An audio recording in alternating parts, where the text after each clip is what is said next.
Hey everybody, I'm Tom Vasel, and welcome to Week in Review, our weekly series where we talk about games and videos and things that we did over the past week.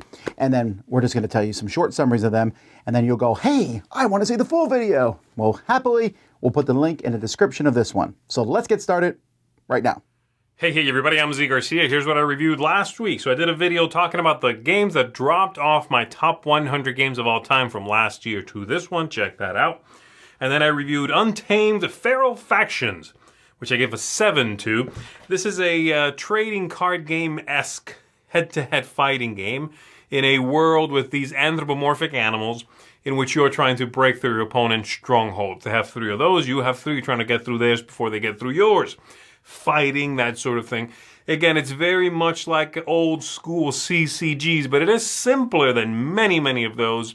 And I think that's where it's going to shine. It's going to be the kind of game that perhaps appeals to people that enjoy the idea of those games, but not the rules overhead and the complexity they often bring to the table.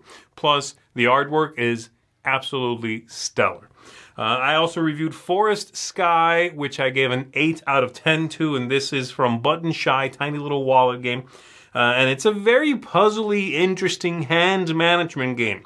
Feels a little bit like poker, but it's also got the sort of combinatorial scoring that you see in a lot of these pocket games in which you have to keep some cards in hand, some go on the table, you're scoring various combinations based on what you kept, but a single switch where you put down a card and pick up a different one changes a lot of what you're scoring for now. So it's got some analysis paralysis. It's very crunchy and thinky, but it's got a great amount of tension. And you couple that with a really cool theme, gorgeous artwork, and a punchy 10 to 15 minute playtime, and this is a great travel game, a fun, dynamic, and engaging, quick little filler that you can play just about anywhere, but it's going to give you an interesting little mental workout. So I really liked Forest Skye. And that's it for me. I'll see you on the next one. Alright, this week I took a look at 3 different titles. First off, I took a look at Hickory, Dickory. This is coming from Plaid Hat Games. I came in at a 6 for this game. This one kind of hurt to do. I was very excited about the game, and I think the production, what I see on with the table presence, that is matched with the production value of this game. Unfortunately, the gameplay itself just kind of felt a little flat. It was a little bit too limiting to a frustrating degree and to pointless turns, and that was kind of a miss for me. Next up, I took a look at Burncycle. Burncycle was one of my most anticipated games, and when I was very excited to get to the table, it took me longer than I wanted, but when I did, it was well worth it. So Burncycle, I came in at an 8.5. And I think that score has room to go up. The more I'm playing this game, the more I'm liking it. I love these complex Euro-style cooperative games, but I think that there are really interesting decisions, and I love the intricate nature of the network versus what you're actually doing on the main board, as well as that little bit of character asymmetry this game just sang to me. And last up, I took a look at Horizons of Spirit Island. Horizons of Spirit Island, I came in at an 8.5 on. This one is one that I was very split on. I think it's it's supposed to be an entry point for people who are looking to get into Spirit Island, a lower price point, but yet have this full gameplay experience. I think that they did that, but you definitely feel the component quality drop as well. The quality is there, the components are good, I just don't think they're as usable and user-friendly as I would like. But the content that you get and the value of the content you get at that price point is absolutely superb. So kind of balancing those positives, those really strong positives, those really strong negatives, I came in at 8.5. That's it for me this week, let's keep it going. Hello everyone, this week I reviewed Anomia 2.0. This is a card game with knowledge where you are matching cards around sort of the table and shouting out something to do with your opponent's topic the fastest. It's got that sort of you need to be quick, it's got that sort of oh you do match with me sort of stuff. It's fun, it's good, it's just not one of those fantastic must sort of play. And I gave it 6.5 out of 10. Hey there, Netrunners. This week I took a look at 3 games, the first of which was Burncycle, a cyberpunk-themed game about spying and moving around kind of secretly. I enjoyed this one. I gave this an 8. It is a chip theory game. I was a little intimidated going in, but it doesn't have too many keywords. It has a little bit of clunkiness running the the opponent. It's a cooperative game, so running the game part itself is a little bit clunky, but the player turns are really smooth, and it feels thematic. It does what I wanted it to do, so an 8 from me. Next up, Encyclopedia. This is a worker placement game that I gave an 8. Has an interesting dice-like mechanism. Maybe not every part of it is the smoothest as it could be, which is why I give it an 8, but I have a lot of fun playing this one. I like collecting the animals and doing research on it. Like I said, a few rough edges that could have been smoothed down more, but still very fun, worth checking out. And then the last game that I reviewed was the Isle of Skye Big Box.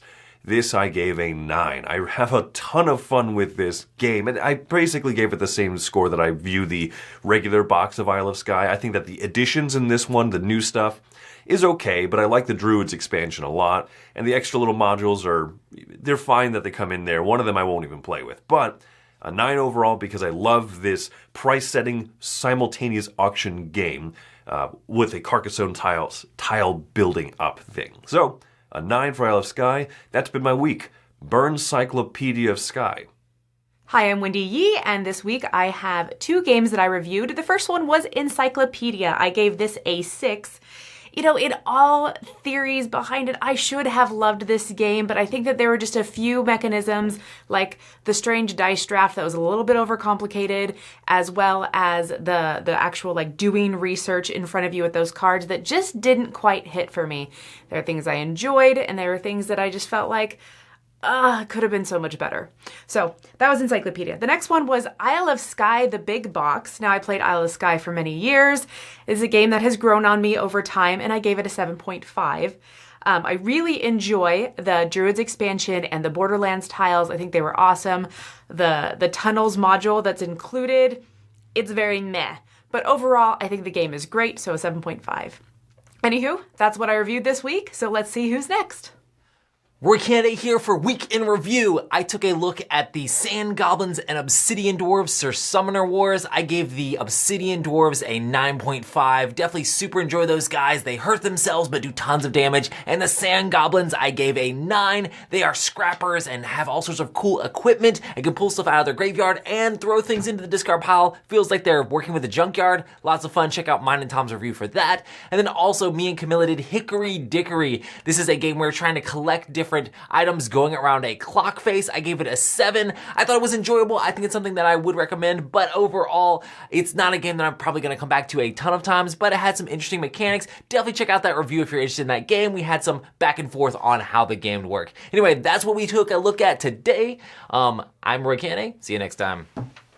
Hey there, everybody. It's Mike Delicio. This week I was a part of 3 reviews. First up, I took a look at Encyclopedia, which is a lovely looking set collection game with some dice drafting. I gave this a 7 out of 10. I recommend it, but there are some pretty significant caveats. One is that there are 2 particular actions in the game that are significantly longer than every other action you take, and if you have multiple players taking that action, there could be a bit of downtime.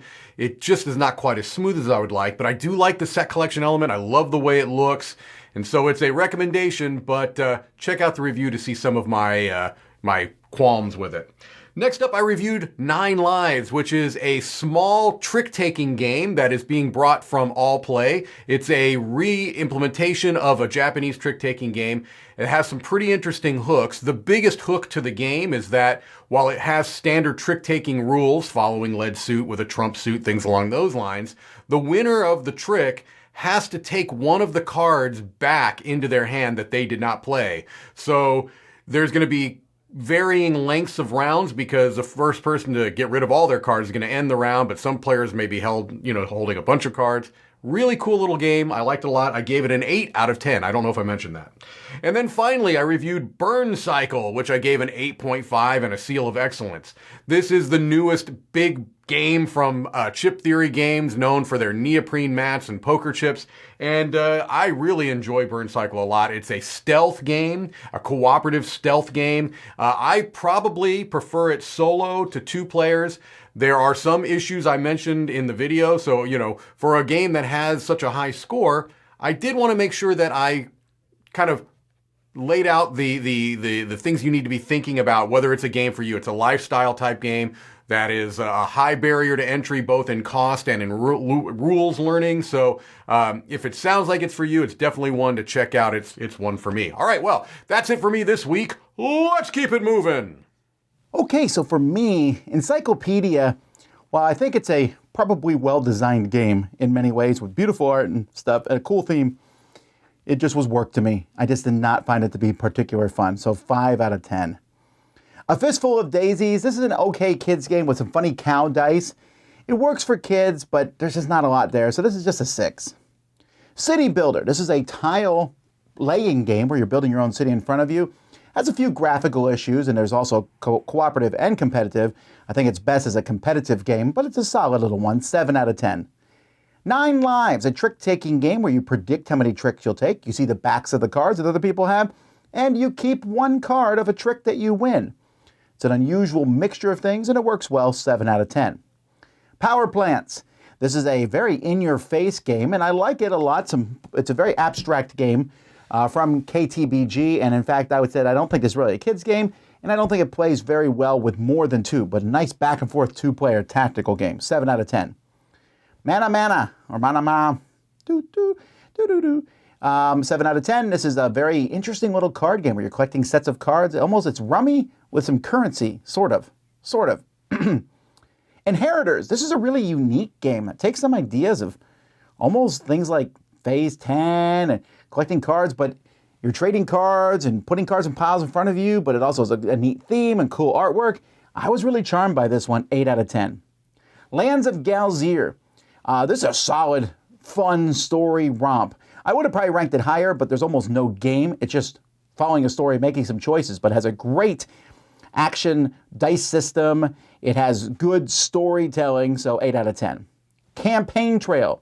Another game that's best at 2, but this game, you are running for president of the United States, and you're trying to win electoral votes. Very cool card system here. It's a pretty big game. A lot of fun. 8 out of 10. Summoner Wars, the Sand Goblins and the Obsidian Dwarves. Fantastic. Obsidian Dwarves I gave a 7 out of 10 too, but I like them. But the Sand Goblins I love, so a 10. So you can say this is 9 out of 10, I guess. And anyway, fantastic. I love all things Summoner Wars. I also, unless you think I'm only positive, I reviewed 6 games I played, so you don't have to. All those games were ranked, I think, 5s, 3s, and 2s. Pretty low stuff. I also did a video talking about, Dice Tower videos that you might have missed. Things you might, want to catch up on or look at. Videos I thought didn't get enough views. We did a live look back at the most checked out games on the Dice Tower cruise. And we did all of our live shows, Board Game Breakfast, Board Game Smorgasbord, Crowd Surfing. And we did a live playthroughs of some games from All Play. Lots of cool stuff on our channel this week. Thanks so much for watching. I'm Tom Vasel, and this has been Week in Review on the Dice Tower.